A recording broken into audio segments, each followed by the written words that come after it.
Welcome to the Fitness Oracle, where we have real conversations with real people just like you, with real stories just like yours. And this is one of their stories. I am your host, John Katavos. My guest today is Zach White from Oasis of Courage. Zach is a renowned figure in the engineering and leadership coaching industry, having worked with leaders from some of the world's top tech companies such as Facebook, Apple, Amazon, Netflix, and Google. He is the founder and CEO of Oasis of Courage, a fast growing company that offers exclusive coaching programs for engineering leaders. Zach is also the host of the Happy Engineer podcast, where he shares his expertise and transformational framework, the lifestyle engineering blueprint, to help listeners achieve success in engineering. With a bachelor's and master's degree in mechanical engineering from Purdue University and the University of Michigan, Zach has over a decade of experience in a Fortune 200 organization, making him a sought after coach by engineering leaders worldwide. He is affectionately known as the world's best lifestyle engineer and is dedicated to helping engineering leaders find balance in their lives and careers. In this episode, we talk a lot about stepping out of your comfort zone. Pretty much the entire episode is talking about like learning to live at the edge of that circle, wherever that circle is. We talk about how it can impact your work-life balance, how to help master your mindset while you're stepping into that discomfort. And throughout the episode, we're going to be we talk about like setting up like a unique blueprint, but you got to be listening to the episode so you got take notes while you're writing it, so you're writing your own blueprint, and the importance of doing less and how to do less, because that's a very interesting and thing that I suffer with all the time. But before we get into the show, I want to ask you, are you ready to take your life to the next level? Join the Fitness Oracle newsletter today and get exclusive access to a range of exciting perks. As a subscriber, you'll be the first to know about our new episodes, and you'll get early access before they're released to the public. But that's not all. You'll also receive a one-on-one call with me where we'll discuss your fitness and life goals and how we can help you achieve them. And you'll get free access to our private community where we hold community calls to talk about all the episodes and how you're applying the lessons to your life and how it's changing your life. And that's not all. As a member of our exclusive community, you'll get access to some exciting programs that we're launching, so you can continue your journey towards health, wellness, and a life worth living. Join the Fitness Oracle newsletter today and start your journey towards a happier, healthier you. But before you do, listen to the episode. Once you're done the episode, then sign up.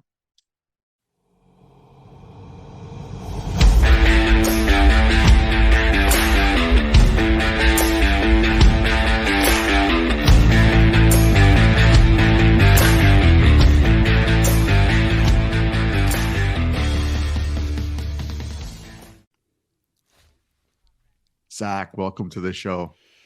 John, it's awesome to be here, man. Thanks for having me.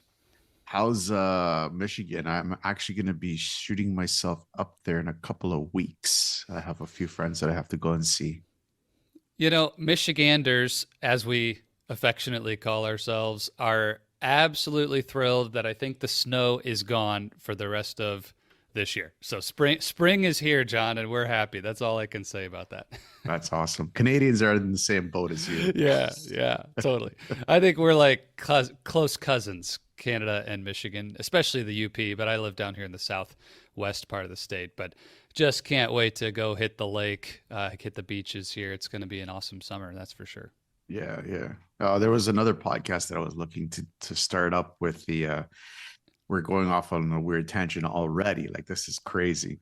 On a mysterious happenings around the world. And I know Michigan has their own Stonehenge under Lake Michigan.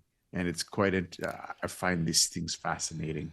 Yeah, that I've heard the whisperings of that. I've never actually explored the what where that's at, what that's all about. So I don't know the legend or the myth behind that. But yeah, Oh, there's something going on. Michigan's full of little mysteries. yeah. Yeah, that's awesome. Again, welcome to the show. Let's get into the nuts and bolts of it. First and foremost, what got you interested in this kind of work? Oh, well, this kind of work, you know, the interest was probably there way longer than I knew. So maybe let's back up. What is this kind of work? I am in coaching and training, life, career development for engineering and technical leadership. And my background is in engineering. So I was a mechanical engineer doing the work, doing the grind. But what got me into this was that I absolutely failed miserably in creating the career and life that I dreamed about when I got out of college. I hit a rock bottom, burnout place, and my own story of failure and recovery and growth after that is what created my interest to say, holy cow, how do we go back now and take those lessons and help other technical leaders to get the results they want without making those same mistakes? So, like a lot of folks, it was my own mess that has now become my message and the thing that I care so much about. I like that. I like how you use the mess and message because it's really interesting to see how people when they mess up, that becomes their powerful why as to Yeah. move forward. So that's really, I really like how you use that. That was really good. Have there ever been any moments where you just said, "Fuck it, I'm just gonna get a job. That's 9 to 5. Just get a job in an engineering company and just say, like my 9 to 5." hmm Well, John, I quit a really successful upward moving career in 2019 to become an entrepreneur and do this work full time. And had I known that COVID 19 was right around the corner, I would not have quit at that time. Now, that's forward looking, then. Backward looking now, I can say that the trials of that have made the business and myself as an individual, as a husband, as a leader, as an entrepreneur, way stronger having gone through a really tough time. But to answer your question, abso-freaking-lutely, there were nights where I sat on the couch with my, you know, head in my hands wondering, what have I done? Why did I walk away from the multi-six-figure career path? And like everything was so much easier as a W-2 employee compared to this. And the uncertainty and the challenge and, making no money for a while. And yeah, it was really tough. But you said it earlier, John, when you have that why, when the why is so compelling, I mean, I really believed and still do to this day that this is my calling. This is the work I was designed to do. I love engineering. I love it. I really do. But I know now that I became an engineer not to be an engineer, which is weird, right? It's like without that 11, 12 years of deep technical work, the failures, the growth, the successes, I couldn't do what I do now. So I'm deeply thankful for it, but I really don't see myself going back into traditional engineering work anytime soon because I've got a really big vision for this calling that I've been placed in. So yeah, I won't go back anytime soon, but man, I have thought about it. That's for sure. You're not alone. Yeah. Yep. Agreed. I know that. Entrepreneurship's a different animal. It's not for everyone, that's for sure. It really is. I keep telling people you actually trade your 9 to 5 job for the 5 to 9 job. And and it's a good segue into what I want to talk about right now. And this whole misconception of work-life balance. And Mhm. all these people, they're chasing this work-life balance. And people talk about it, call them the talking heads on Facebook and YouTube and all this place. What are people actually really chasing? Well, great question. I would actually argue, John, the first problem is that they don't know what they're chasing. All they're doing is running away from pain. This is a really common failure mode of human nature. We want to avoid pain. And yes, pursue pleasure, but the avoidance of pain and suffering is a stronger motivator. And so often we catch ourselves in a pattern of just escaping, trying to run away from a thing that we don't like. So what is that? Well, I don't have any enthusiasm or passion for my work. I'm putting in long hours. I'm low on energy. I'm losing my health. My relationships are not great. And we peg that onto a culturally accepted norm that my work-life balance must be off because, what's measurable and what's easy to see on the surface, John, is how many hours you're at work or how much you hate your boss or this toxic culture that you're in, or fill in the blank thing that we want to peg as the cause of the pain. And so then we run towards this thing called balance. We say that's what it is, but really we don't even know what that means. We're just running away from an experience of life that right now we don't enjoy. And so that's the actual starting point of the problem, is that I think most people I talk to, especially these technical leaders who are really stuck in their heads, all they know is, I don't like this. So the world is talking about this thing called work-life balance. That must be what I'm after. How do I get it? But that's the beginning for me of where we got to break the paradigm. Is you're just unhappy. You're just in pain. You don't even know what you really want. It's interesting. You touched up on pain, which is pain is an old and good friend of mine, and I learned that through martial arts, where the more pain that I exposed myself to, the more I understood myself. Mm. I understood my capabilities and my limitations, that I could push past my limitations. And I understand that pain is nobody wants to experience pain, but what could you tell somebody to help them understand that pain is not a bad thing? It's a good thing to have in your life. How would you form that for somebody without sounding like a sadist? John, this is a powerful statement. And I agree with you. And even my intro, if I hadn't gone through pain and burnout and a rock bottom experience in life, you and I are not having this conversation today. So here's the best way I could describe it.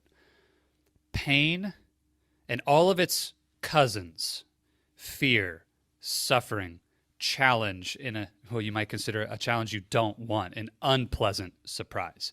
It's funny. We like surprises when they're the kinds that we choose. We don't like surprises when we didn't choose them, right? All of those things, we have this idea that we want them to go away, or somehow they get easier, or they, over time they just disappear. I don't think that's true at all.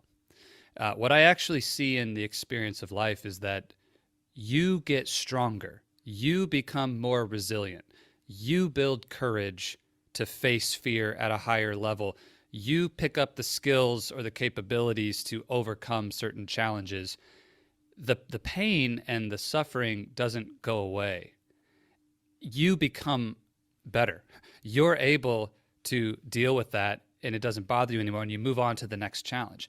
And so think of a really simple example, like dealing with a hard to deal with person in your life. That might be a source of pain for you.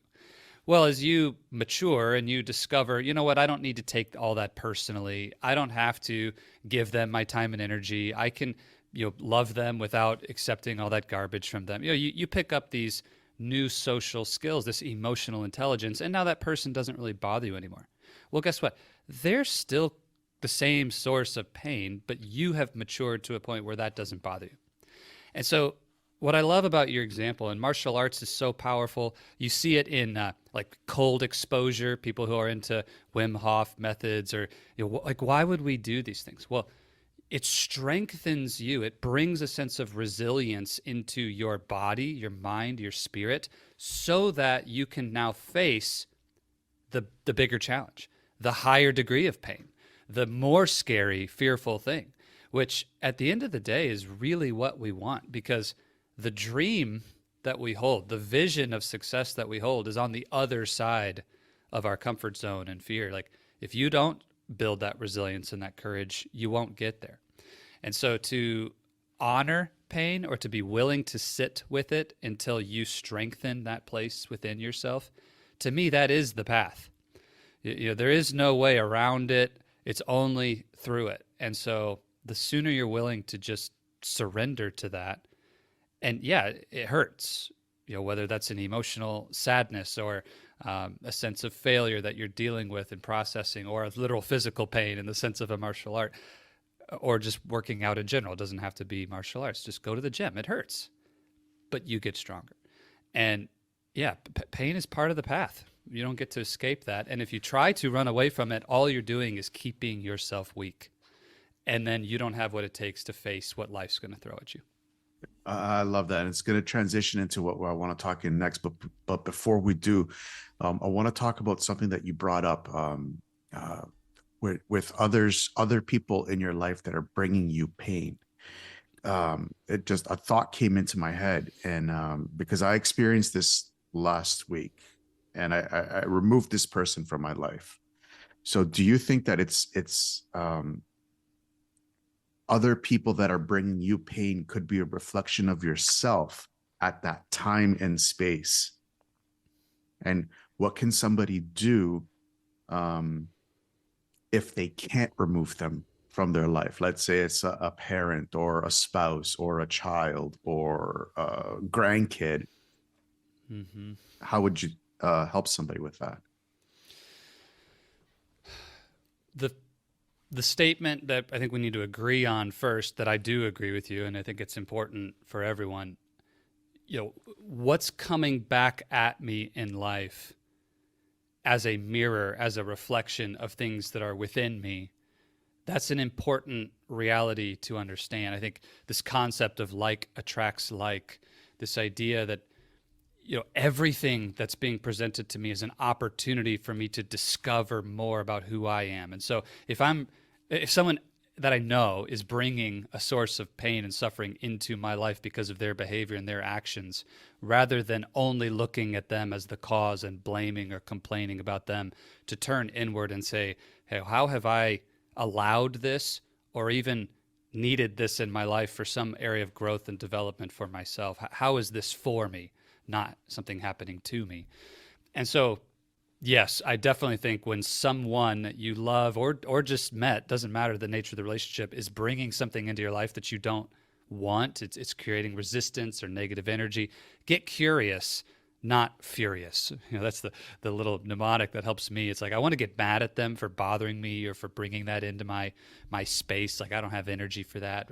But rather than be mad about it, let's get curious. Like, I wonder why this is something that I need right now. Now, that said, once you experience the growth and you tackle that lesson, or you get curious, it does not mean you need to keep that source of negative energy in your world. And so what do you do here? I honestly think one of the most courageous decisions of life is this decision, when you need to remove yourself from someone, especially when you love them, or you have this family connection, or it's a colleague or a boss where you don't have that full control or that full influence to just remove them 100%. But I would challenge the notion that I can't remove them. There are always more things within your control than you want to believe, even for a family member. It doesn't mean it won't be really, really hard. But I'm not saying at all you would just go in cold turkey, cut someone off, and never talk to them again. That's a terrible way to handle that.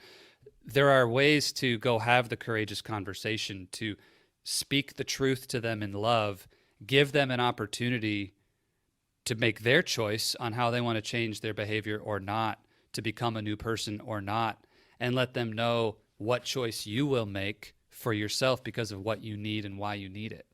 So that's a hard conversation, but it's a really important one. So if you have a sister, you have an aunt, you have a grandkid who's truly acting and living in a way that is toxic, negative, painful energy on a consistent basis into your life, it's ruining your life. Just because of the relationship, you do not need to take that. And to tell them, hey, here's the deal. I love you because of who you are. You're my son. However, when you do these things or you show up to life this way, it hurts me, right? It creates pain and suffering in my life. And I'm not willing to take that. So either when we're together, we need to behave in this way, or I'm going to choose not to spend time with you. Like, I'll own the choice. I'll take full responsibility for it. But I want to let you know in truth and in love that if you want to choose something different, then it could create a different outcome. And is it hard? I mean, I've got a lot of clients who've had to do that. And it's one of the toughest, most courageous things you can do. But John, the freedom on the other side of that, oh man, it's like, that's huge. Because you talk about energy and how it drains you. Man, when you have that toxic relationship with somebody right there in the wing all the time, that's a huge anchor in your life. 100%. 100%. But what if you find yourself always being attracted or bringing people in that are like, if we're going to put a label on it, let's put a label on the narcissist. If you keep bringing in, like, if you start seeing that you keep attracting these narcissists in your life, and how can you help somebody break that? If there's a recurring theme of attracting, it's narcissist. It's the toxic boyfriend or girlfriend, the relationship that goes south. It's the boss who micromanages and won't trust you. Whatever the theme is, right? We can zoom out. You look at your life. What's that trend, that theme you're finding? For me, the first step, when you become aware of that, first of all, that's a gift. Let's celebrate the fact that now you just became aware of a cycle, a pattern, a subconscious behavior of attraction that's not serving you. Like, once you're aware, you have a chance now to change. So let's celebrate the fact that now you know. And if you don't know, okay, let's start paying more attention to your life. What's going on? But John, my first step is always call it the reboot. We want to take a moment and go get into a place of solitude and silence. So break the pattern. It's like we need to scratch the record. Get out of your rhythm and your routine. Take a couple days off. Take the weekend. Go away by yourself. And when I say silence, I mean it literally. Like, we're not, going to the movies and consuming a bunch of social media and YouTube. Like, no. Shut off all the inputs of your life. Go into nature, grab your journal, and take a couple days alone to get past the noise of what's always buzzing in our minds and hearts, because we're in such a distracted world. There's so much input that we're just inundated with this. And you'll actually have a chance then to hear the truth, to get in touch with that part of yourself that you haven't heard for a while around where you need to shift and grow. Because at the end of the day, the answer to your question is, if you keep pulling this in to yourself, if you continue to attract that narcissistic personality and they're always around you, there's something inside of you that needs to shift. And rather than, a lot of people would say, like, go read X book or go, I really do believe that answer is going to be clear inside you if you'll just stop long enough to listen. And that's a hard discipline. I mean, most people, John, they can't even do this for 2 hours, let alone for 2 days. But if you'll give yourself the gift of silence and solitude and really look at your life and start paying attention to your thoughts and get into the heart, you're going to know what needs to change first. You're going to see that place within yourself where you are perhaps acting as a narcissist, or you are asking for this in a subconscious way, and you'll know where to begin. Now we can go get the resources. Now we can go get the help. Now we can go tell someone what's going on and where we need support, which is important, right? This is where the coaching and the camaraderie and the going and getting the things you need comes into play. But first, let's just get space. Get alone. That works for me every single time. Oh, I love that. I love that.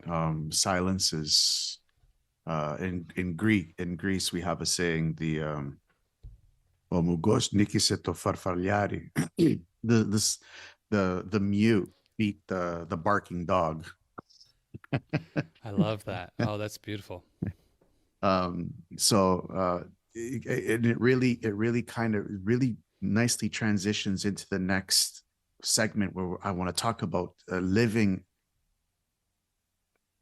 out of your comfort zone, because that's where, for me personally, that's where growth happens. If you're able to get out of that comfort zone, you can really achieve that next level. um, do you think that do you think it's important for sometimes to be able to live inside the comfort zone, not just always outside the comfort zone, because that could be a Mm. little bit stressful for people if you're doing it for too long. I love looking at it from that lens, John, because most people want to talk about how important it is to get out of the comfort zone. And that's what I talk about a lot. Because most people, that's what they need, is to get out of their comfort zone. So, what's the value of being in it? Or what happens if we do stay in it? Or is there a time where I actually need to be intentional to get back into it? I think the way that I would approach this is to get curious with someone about where they're at with relationship to their life purpose. So, okay, why do I say that? What's the connection? Being in your comfort zone, if you're squarely in the middle of that place, which by the way does not necessarily mean you're just sitting on the couch eating Doritos, watching movies, like doing nothing. You can be flowing through life, working your job, making money, paying your bills, married, kids. Like you can be doing all the things and never leaving your comfort zone. So life can just go right on through its rhythm with staying comfortable, right? It may not be easy. People mistake the comfort zone for pleasure or easy or happy. That's not the case at all. For a lot of folks, the comfort zone includes very painful or sad or disappointing or unhappy things. You can be comfortable with a bad marriage, a marriage that makes you really unhappy all day long, but you know how to do it. You've navigated it for years. It's the comfort zone for you, because to deal with that problem would mean having a hard conversation that you don't want to have, or would mean hiring that marriage counselor that, you have too much ego to go and do it. So when we take that into consideration, if you asked me, does somebody, are they at a point in their life where what they need is to just stay in their comfort zone? I would really say, well, look, if you're in a season where you're unclear on what your purpose is, what the thing that you were put on the earth at this time to go and do, what is that purpose for you? What is that most fulfilling mission of your life? If you don't know what that is, then maybe it's a season where being in the comfort zone is okay to do your exploration, as long as you're in a zone of seeking, which honestly, the seeking of that purpose could put you out of your comfort zone as well, right? Going into new spaces, asking new questions, trying new things.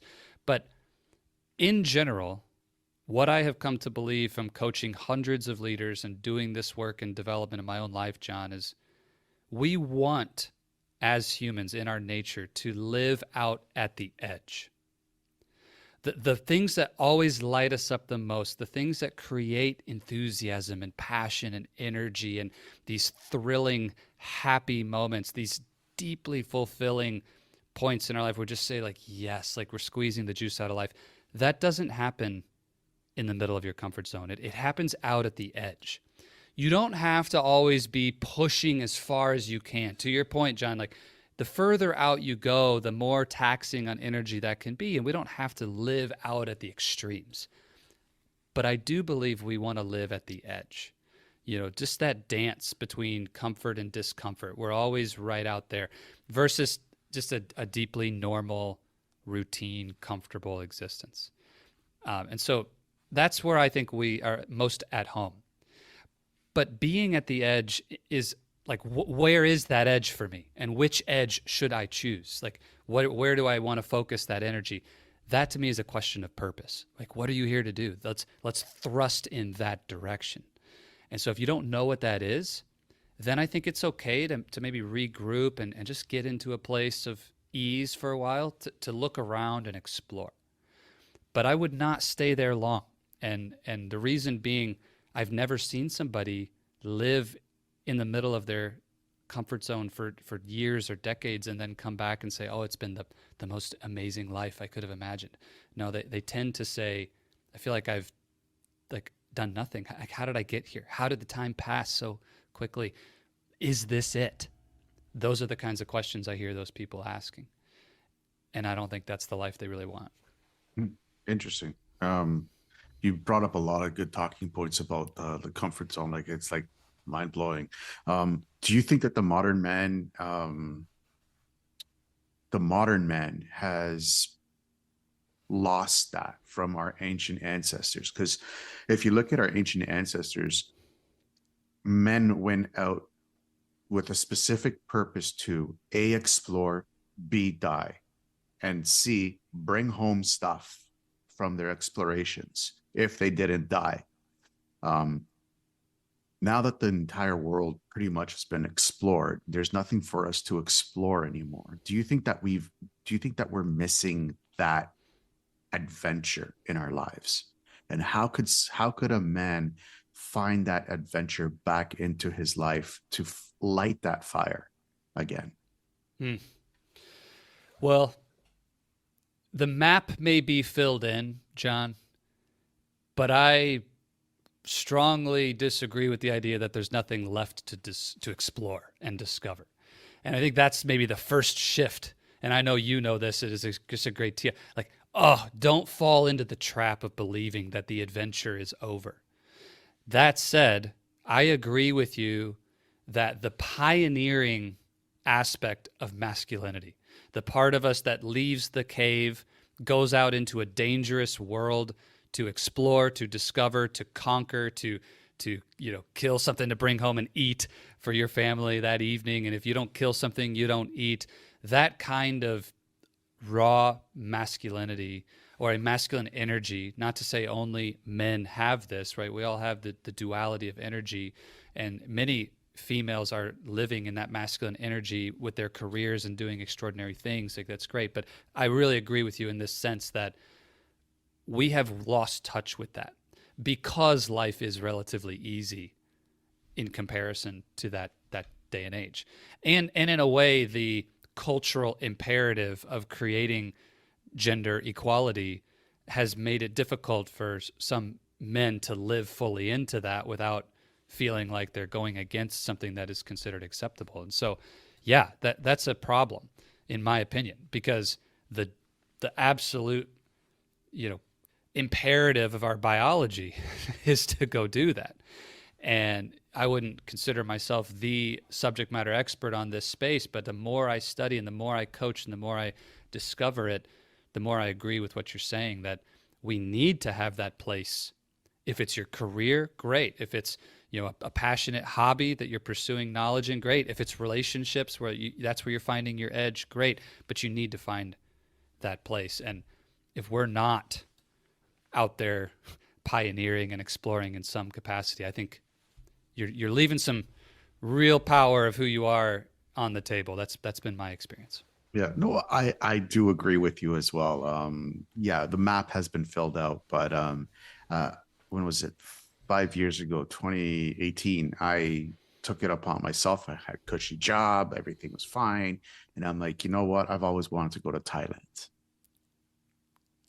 Hopped on a plane, hopped over to Vietnam, Cambodia, Thailand, and I'll be honest with you, it spurred me. It lit a fire under me. I'm like, this is what I've been missing. This exploration. Yeah, Thailand has already been founded and all this stuff, but I haven't found it.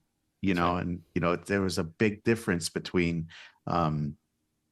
seeing it on Google Maps and walking the streets of Bangkok, walking the streets of Shanghai, Saigon, walking Mm-hmm. the streets of Phnom Penh, walking the paths of the killing fields. It was Mm. it was it hard, and it was Yep. good, but it was hard. Um, and I remember when I the next day after we went to the killing fields. I had a call with my sister, and I saw my sister, and I heard the stories of what happened at the killing fields in Cambodia, and I saw my sister with her 2 1-year-old son at the time, and my heart broke. Mm.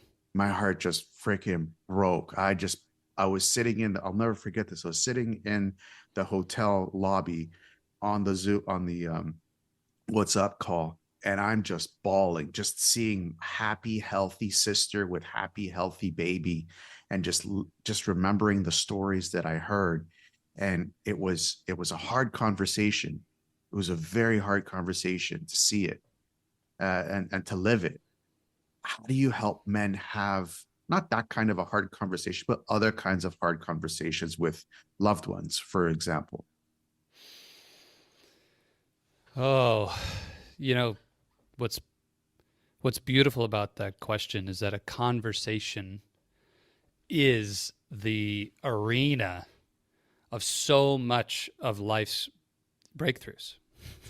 And as a coach, a powerful conversation, I have witnessed it literally transform someone's life time and time and time again. And what I love about your story, John, is like that kind of passion, that kind of love, the intensity of emotion. Men are lacking in going to those places, and that's a part of our heart's desire. And I really believe, people say, oh, the feminine energy, and women are who love the romance novels and the love stories, and there's truth to that. But at the end of the day, it's that masculine character who ravishes her with love. It's that place for men to go and pour out incredible energy of love and romance. Like there's a romantic inside all of us, and when you get in touch with that, it's powerful. So to answer your question, how do we get into that place? Well, first thing is we need to give ourselves permission to take it one step at a time. And if you haven't had a powerful conversation like this, a courageous conversation like this in a while, you're not likely to go there in one step. And that's okay. Like, forgive yourself for maybe having left this on the table for a while, and give yourself permission to just take it one step at a time. What is the thing that's been left unsaid to someone you love that needs to be said? Let's just start there. What's a something on your heart that needs to be said? Where's there a relationship that you haven't reconciled? You're upset at that person, or there's an unreconciled issue in that relationship. Let's just go deal with that one problem. Let's reconcile with that person. And take it one step at a time. But my coach tells me, and I'll just tell you this, John, you'll love it. He says, Zach, don't forget, between you and the next level in your life, whatever that is, your career breakthroughs, doubling your business again, your marriage being more full of intimacy and love, like anything that you want to reach the next level, what stands between you and the next level is 10-minute, really uncomfortable conversations. And he just always reminds, like, you're that close. If you'll just continue to have challenging conversations, the faster you have them, the faster you'll get to your breakthrough. So if you're an entrepreneur, you may need to go ask for that investment, and that's going to be really hard, and it's going to be uncomfortable. But you need to go find those people. You might need to go have some sales calls, right? Go talk to people about what you offer. They might be scary. They might reject you. But the sooner you have those, the sooner you get past it. In your marriage, you might need to have some tough conversations about things that aren't working, asking for what you need, setting up time with a counselor. But the sooner you do it, the faster you have that breakthrough. So start small, but start now. And the sooner you can have these, and the 10-minute thing, I'll just say this too. Everybody assumes these conversations are going to be like really long, drawn out, hard things. They're not. And in fact, I strongly encourage you to intentionally keep them shorter. You don't need to talk for 2 hours about it. You need to talk for 10 minutes with your whole heart wide open. which means it can hurt, but it also means healing can happen. And then give the person a big hug, pull them in close, give them a kiss or whatever, the situation is, and then move on, right? Like that is the way to those kind of breakthroughs. And then eventually you find yourself able to have this bawling, heartfelt conversation with somebody you love, and it feels so genuine and so good, and there's no more fear of going to that place. But you got to start small. Yeah. Well, that bawling part was wasn't expecting it. That came out of left field, and I was like, what the? It's beautiful though, yeah. The And healing that comes. Even my sister was like, "Are you crying?" I'm like, "No, I'm not crying." We all need to have a good cry sometime, John. And the more we suppress that, the more it just stores up negative energy in our bodies, and dis-ease, sets in, right? So I encourage everyone, if you need to cry, you need to let it out. Like, go create a space for that. It's really important. Yeah. And it was like, I don't suggest people, do what I did, but I mean, if you want to, go ahead. I mean, Killing Fields will give you a different perspective of how horrifying humanity can be if left unchecked. Mm-hmm. And it was devastating. It was absolutely devastating. Anyways, moving on. I want to talk about mindset, because this is a big thing that I love, and I try and coach not just my clients in the gym, but like even my friends and family on how important is being able, like we've been touching up on mindset throughout the last 40 minutes of this conversation. And how important do you think is mindset? And what are some of the things that you do to help people get into a better mindset for their life? Mindset is the foundation of everything that I do as a coach, as an individual, in my own life. I really believe, John, that even the right actions, the right strategy, the right tool at the right time with the wrong mindset will not give you the results that you want, which is why so many people get frustrated when they model or copy the habits, the routines, the strategies, the actions of somebody who's getting the results that they want, and then you don't get them. And it's like, wait a minute, didn't Tony Robbins say that modeling somebody who already has the results is the fastest way to get those results? So like, yes, but you still need the mindset. And a classic engineering example of this, John, is people talk about the Toyota production system, the Toyota way.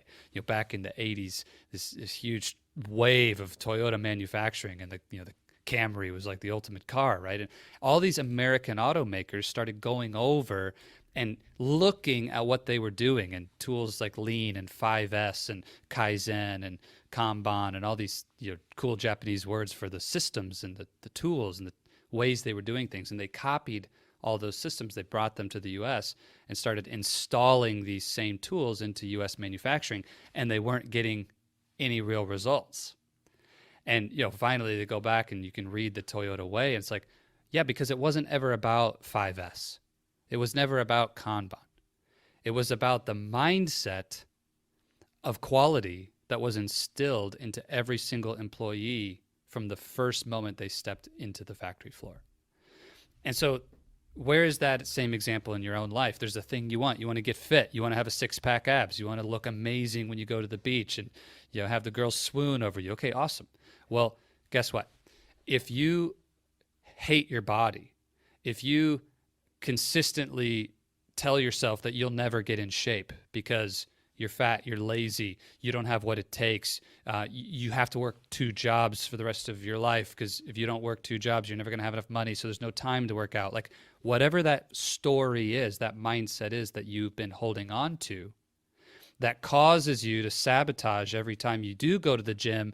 You have so much pain in your body that then you skip the next 3 days because it hurts too much. Or you do lose a couple pounds, and then you go celebrate by eating the triple cheeseburger and cake and ice cream, and you do that every time, and you just keep bouncing back. Like, that's a mindset issue. And so at the end of the day, mindset is the foundation of every result. And if we don't get that part right, you're just going to be in this continually frustrated place, stuck in the place where you are today. I love how you said that, the Toyota stuff. I'm a car guy. Went to school for auto mechanic. I ended up becoming a personal trainer and podcaster and Go IT pro. figure. So life. So I like how you used the tools analogy, because that really resonates with me, because we all have tools as coaches, as professional, quote unquote professionals. We all have a tool set that we use that we know that has worked for us. It's like, what's a better wrench? They're all the same.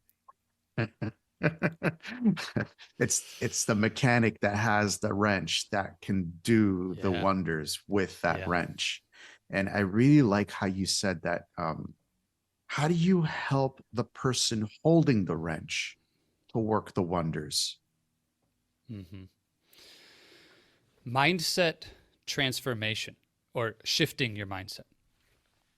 It's not that different from getting any other result, in that we need to know where we are today. So where am I at on the map? If we don't know where we're starting from, how do we know what direction to go? So if I just said, hey, I'd like to go to Atlanta, John, what direction should I go? You can't answer the question if you don't know, am I in California or am I in Michigan? So awareness is phase one. If you don't understand your current mindset, you won't have the ability to transform it to something new. You can know what you think you want, but if we don't deal with what is today, then we still have a problem. So part of the mindset shift is, well, what is it that you're actually thinking? Okay, what is a mindset? Maybe we need to back up. A mindset is this set of beliefs. It's thoughts that you have thought over and over and over again, to where they create this subconscious routine that creates this container or the box of what you believe is possible for you in that space, or what you believe about that thing. So we need to get out of that being a subconscious routine to a conscious one. What are you actually thinking? What do you actually believe about yourself in this area? What do you believe is true? What is possible? Let's get that out of the shadows and shine a light on it. Then we can go ask the question, well, what would a version of me that is easily getting the results that I want, what would that person need to believe? What would that person need to think? How would that person approach what's possible? And how is it different from today? So let's give an example. We were using weight and fitness earlier. Let's use career now. Let's say you want to get a promotion, make some more money. I want to double my income. Big promotion, big jump in my income. Okay. Well, it's easy for us to say that's what we want. That's Atlanta. That's my destination. I want to get a promotion. Cool. All right. Well, what do you believe about your career right now? What do you believe about yourself in relationship to your readiness to get that promotion right now? Well, if you really take that inner look back to solitude and silence, right? Let's get that blank piece of paper out and just start getting curious. Well, I'm not sure if I have what it takes. I always get passed over for promotion. My boss doesn't like me. Nobody in my family has ever made a lot of money. I am poor. Fill in the blank. I don't have the education. I don't have the right degree. I don't have this. I don't have that. I'm missing this. I'm lacking that. I failed last time. Okay, if that's everything that's consuming your thinking. Now, let's fast forward. Does that person have what it takes? Are they the same person who's crushing it at this promotion with twice the income and absolutely so? Of course not. Like, the person who's getting that result is the person who says, I can add tremendous value at the next level. I have everything that I need to get there, and I have a growth mindset that anything I don't know today, I can learn and fill in the blanks. My boss would be crazy not to pick me. It doesn't matter what happened in the past, because my past is not my future. It just fill in the blank. Like, there's all these different thoughts that people who are continuously growing in their careers are thinking than what you are. So now we see the gap. And the hardest part then, and we call it mindset work in my company. I tell my clients, look, if you want to change your mindset, we need to do mindset work. Why do I call it mindset work? Because it's work, John. It doesn't just happen. Yeah. Knowing it once doesn't make it change. Yeah. So this is the process of every single day going into the workshop of your mind and saying, hey, I'm going to scratch out these old beliefs. I'm going to install these new ones. I'm going to repeat this mantra. I'm going to meditate on this. I'm going to write it out. I'm going to shout it out. I'm going to look myself in the eye in the mirror and say it to myself with confidence. I'm going to tell my coach and I'm going to tell my best friend about these new beliefs so that I have the social context and pressure that I've put on myself to make this mine. I'm going to own this. I'm going to paste it on my wall. I'm going to put it on my desktop. I'm going to put it on my phone background, so that every day I'm inundated with these new beliefs and I'm doing the work, dedicating time and energy to believing these things, collecting evidence. If John can do it, I can do it. If Zach can do it, I can do it. If Billy can do it, I can do it. And over time, that subconscious pattern changes, because I'll land with this. It's one of my favorite quotes of all time, John. Zig Ziglar, who's the grandfather of every coach there is. I mean, like he's the godfather of motivational speaking and personal development as far as I'm concerned, maybe with like Jim Rohn and a couple other, the big old names. Zig Ziglar said, you are who you are, and you are where you are by what has gone into your mind. And you can change who you are, and you can change where you are by the process of changing what goes into your mind. So just start that process now. The inputs must change if you want your outputs to change.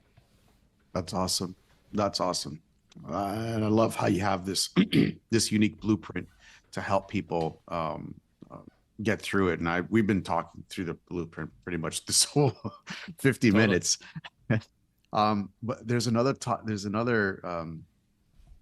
area that I want to touch up on before we end the show. And this concept that you have of doing less. And as a solopreneur, as somebody who loves filling his time up with stuff and things to do, it's such an alien thing to me, and not just to me. I'm sure a lot of people out there listening, it's prevalent in their lives. But like I joked in the beginning, like I traded my 9 to 5 for my 5 to 9, and it's more like my 5 to 12 a.m. sometimes 1 a.m. How do you actually do less and still get the same output that you had from before? There are two dimensions to this idea that we need to keep to combine. We need both to get the kind of results that we're talking about. So let's first talk about this temptation and this automatic behavior of doing more. I want more money, so I'm going to do more work. I want more fill in the blanks, so I just work harder. I need to always do more. If you want more, do more, right? This is the automatic imperative of culture, and you see the hustle grind culture all around us. It's been, praised on Instagram for a long time. Well, when we say do less, there's two aspects of this. One is, going from the 24/7 to actually protecting your energy and literally putting in less time or doing less actions, so less things are happening. But it's also that diluted focus leads to diluted results. And so doing less means choosing fewer things that you will apply your energy towards. So rather than having 10 goals, let's have 2. Rather than going after all of these growth initiatives in our business at the same time, let's build our strategy around one thing. Getting focused is important.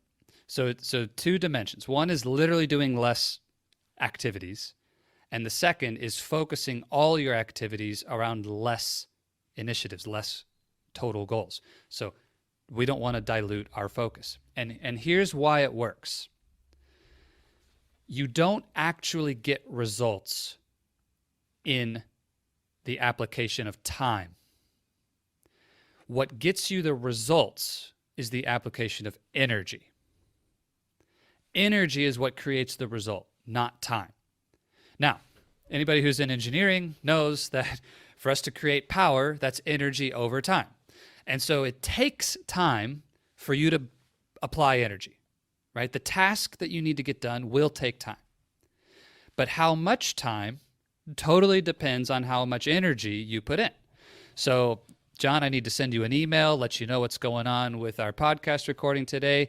Well, I can sit there, just putzing around. I've got my phone blaring YouTube videos, watching shorts, and this is happening over here, and my Slack messages are chiming, and as I'm trying to send you an email, I've got all these distractions. I have all this dilution of my focus, and I really am not giving you my best attention, and it takes me 15 minutes to send the email.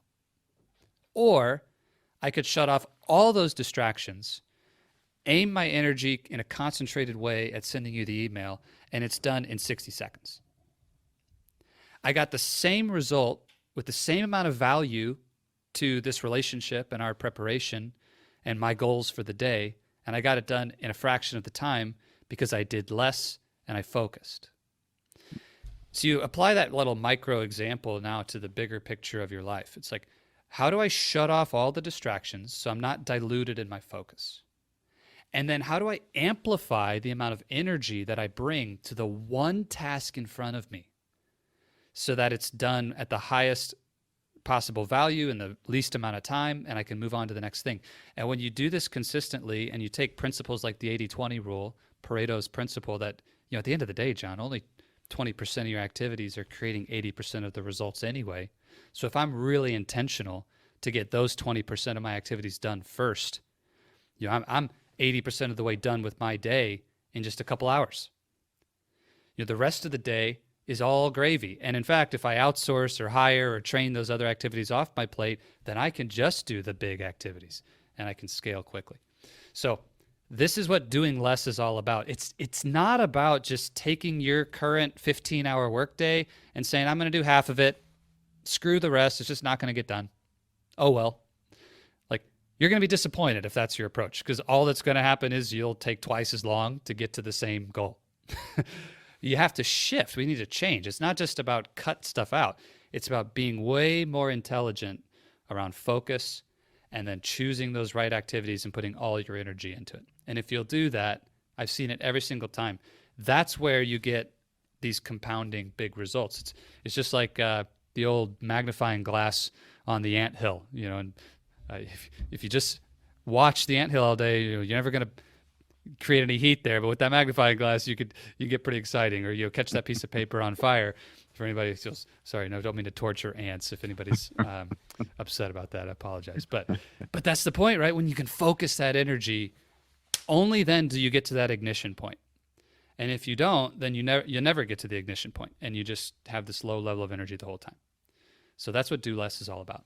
There's percentage of the population, without like putting stereotypes on labels, but like people with ADHD, like they do hyper focus on a task. But the problem with it is that they hyper focus on a task and then they swerve off into these weird rabbit holes. Mm-hmm. How do you help them stay focused on that initial task without getting into that web of rabbit holes? Because I think I may have ADHD because I go into some weird rabbit holes myself. Totally.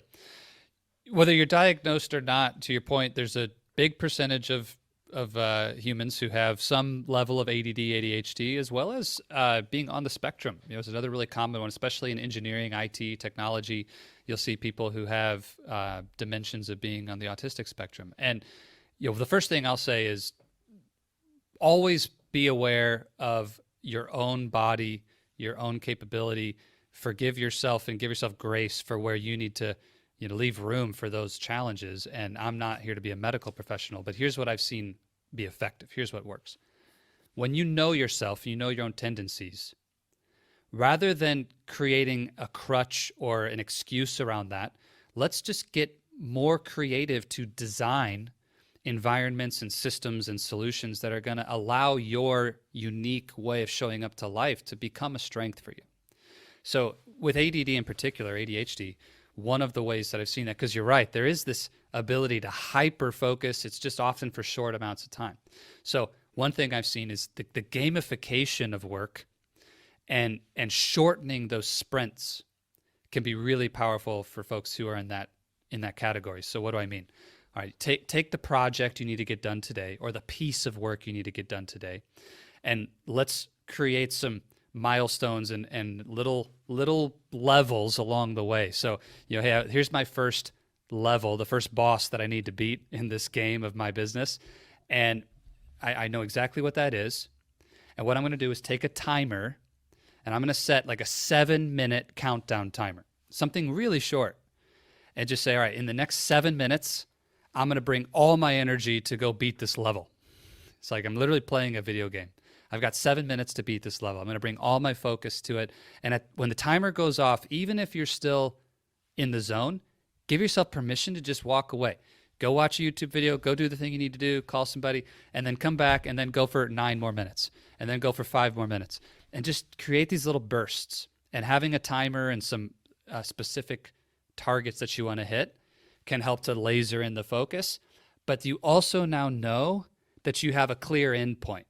Maybe you can extend this to 13 minutes or 17 minutes. And, then you get some people who are on the opposite end, like they can go for hours, and that's cool. But it doesn't make one better or worse.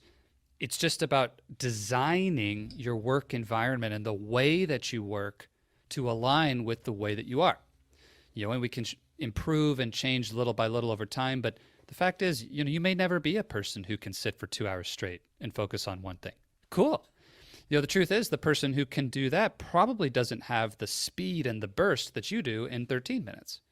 And so how can you turn this into a strength for yourself? And maybe you have 4 tasks and you bounce between them. You do 10 minutes on this one, 10 minutes on that one.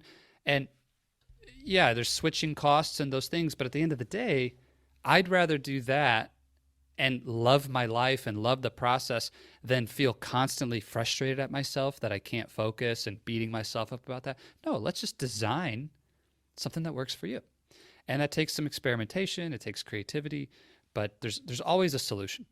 And your weakness is someone else's strength, and your strength is someone else's weakness. And so let's just get creative and figure that out. I think we make too many excuses, and the truth is, you're capable of more than you think you are right now, period. That's true for me. It's true for John. It's true for everyone. Like, you can do more than you're doing now if you want to. So let's go figure out how. I love the gamification aspect of it. I absolutely love it. I think it's you can get so much more done when you think of it as a video game, especially coming from an ex-gamer. Yeah, of course. I mean, shoot, John, we all grew up playing video games. And I think there's some human nature around why gamification is so powerful. We want to feel, it's like back to our conversation about exploration and adventure earlier. Like I'm making progress, I'm winning the game. So I've got a great buddy. I did an episode on my podcast about looking at your whole life through the lens of a video game. It's like, what level am I on? There's a boss at the end of each level, and you have a character, you have this avatar, and you get to level up your character, right? Do you want to add a new skill? Do you want to add a new feature and function? Do you want to put on new clothes, right? It's like you can literally take that metaphor and extrapolate it into your whole life. It could be really fun and really rewarding to just look at this and say, you know what? Let's take some of the pressure off. We take ourselves too seriously sometimes. Like, what if this is just a really fun video game that I'm playing? And you know what?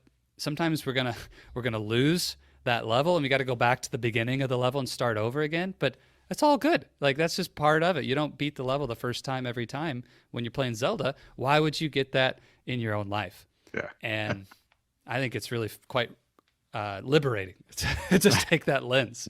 Like, oh yeah, you know what? It's all good. Yeah, that's awesome. We're coming up close to the end of the show, and these are the 7 or 8 questions I ask all my guests. I just want to get your perspective on these 7 or 8 topics. Let's do it. With the increase in people suffering from depression from the constant uncertainty that we've been living in the last 3 years, what would be the one thing that you could help, that you could tell them to keep their hopes up?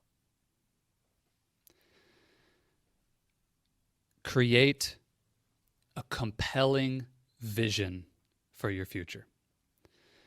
Without a vision that you're inspired by, without something that's worth showing up to your own life for, it's going to be really hard to overcome that cultural pressure that you just talked about. So if you don't have a vision, that's where I would begin. Awesome. What's the one thing that you do daily that amplifies your ability to stay focused? For me, it's meditation. And if I was allowed to say two, then the second would be what I call my playbook. But the one most important is meditation. We live in such a fast-paced world. The mind was not built for these kinds of inputs, and we need to take some intentional time to slow down and take care of that mental and spiritual aspect of our lives. So meditation. Very cool. If you could pick up the phone right now and call yourself at 20 years old, what would you tell yourself? At 20. So I'm at Purdue studying mechanical engineering at the time. I think I would tell 20-year-old Zach that it's important and it's okay, it's safe to go build relationships with older men and allow them to father me. And the answer or the conversation on that is a whole nother episode we can do later. But for those who know my story from other places, my father left when I was 13. I don't have a relationship with my father. And I really resisted letting other men speak into my life, older, wiser father figures. So I think I would go back and tell 20-year-old Zach, hey, like, it's time to open up. It's time to let those men in, because that's something that now I'm dealing with the repercussions of not having that. And it would have been a huge asset, in building life and career, and maybe avoiding some of those rock bottom experiences I had as an adult. Looking back, would you change anything?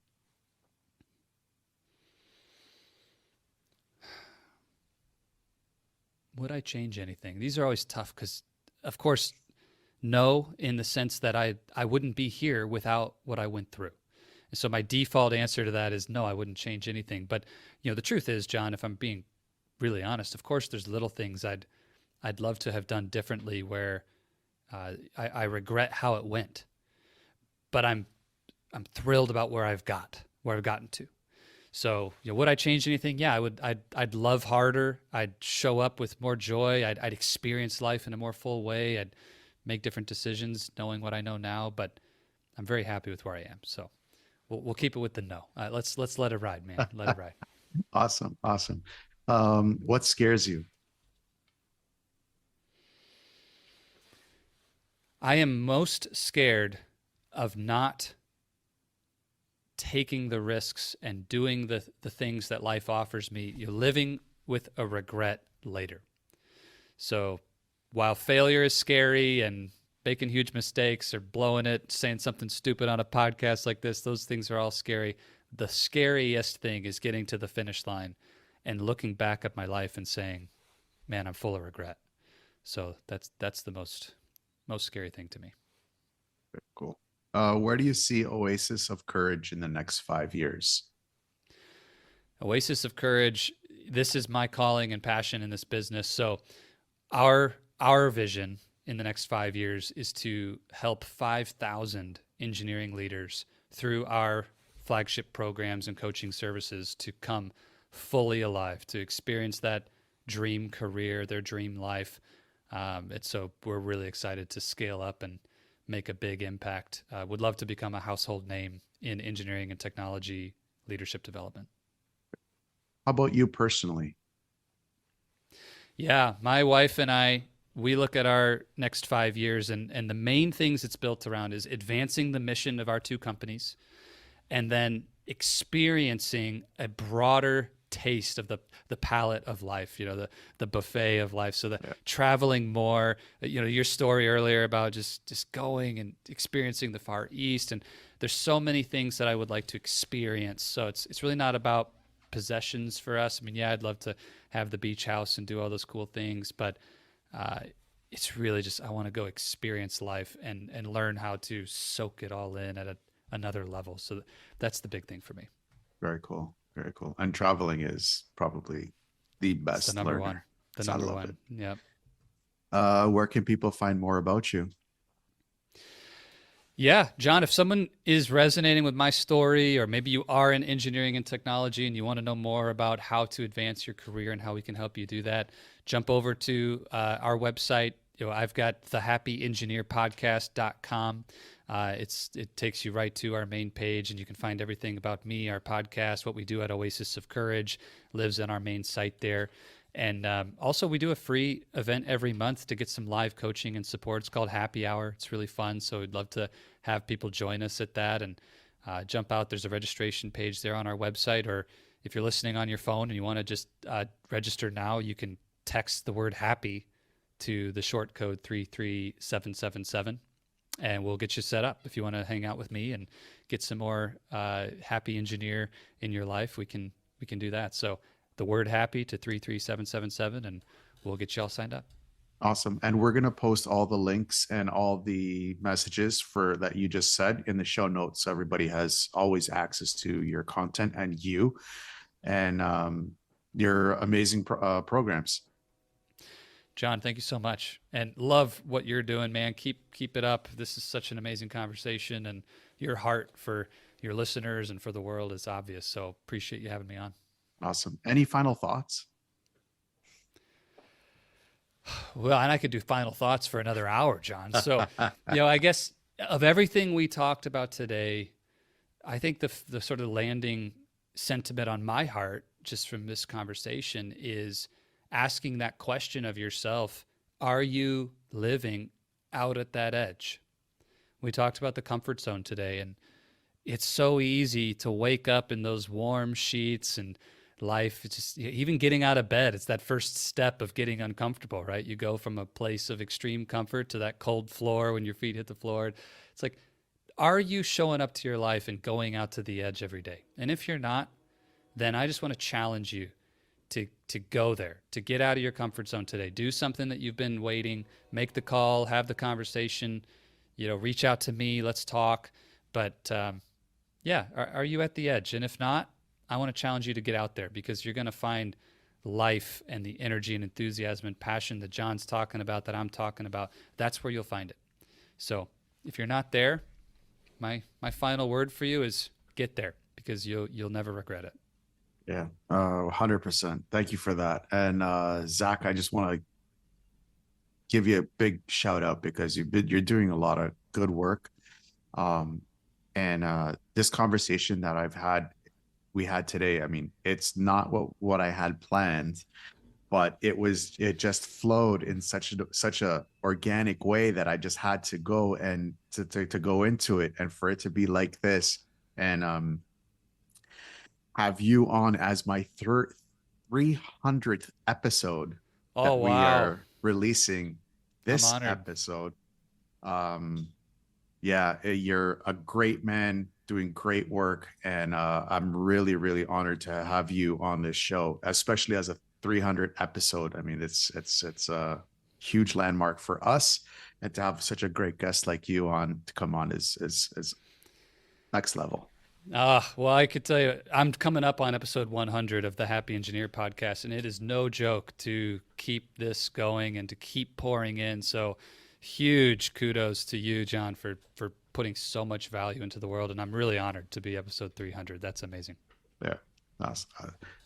Well, again, thank you so much for being on the show. Thank you so much for all the amazing value bombs that you gave us. It was, I mean, like I said at the beginning, at the intro, for all you that listen, if you hadn't taken a pen and paper, re-listen to this episode and start taking notes, because this episode, I know Zach had so much value bombs to help you get out of wherever you're stuck. Going through hard times is just a test. What you need to know is that when you get out of whatever you're going through, you will be stronger than ever before, and you don't need to go through it alone. Always know that you are not alone. Stay tuned for more real people with amazing stories that are just like yours. Until then, to everyone out there listening, I wish you a good morning, good afternoon, or good night, wherever you may be in this crazy world. Hey guys, it's John from Resilient Reboot Productions and the Fitness Oracle. Thank you so much for watching this episode. I really do hope that you enjoyed it. And I hope you got a ton of content out of it. Please don't forget to subscribe, hit the bell, and share this episode with someone who you think might get a value of it out of it. If you're listening to this on iTunes, Spotify, Google Podcasts, Breaker, or whatever streaming service that you use, please give us a 5-star rating and a positive review, as it will help us reach out to more people that are suffering from mental health issues. But before you go, I'd like to invite you to join us at the Podcasters Wellness Alliance, which is a platform that we're creating where we can keep the conversation going. It's a platform where we can get together, discuss the episode, and see how you're applying the lessons that you picked up and where you're going to be applying it and how it's changing your life. We're working on a lot of different aspects to this, like bringing on past guests to hold master sessions, but we need you in there. We want you in there, and it's totally free for you to access.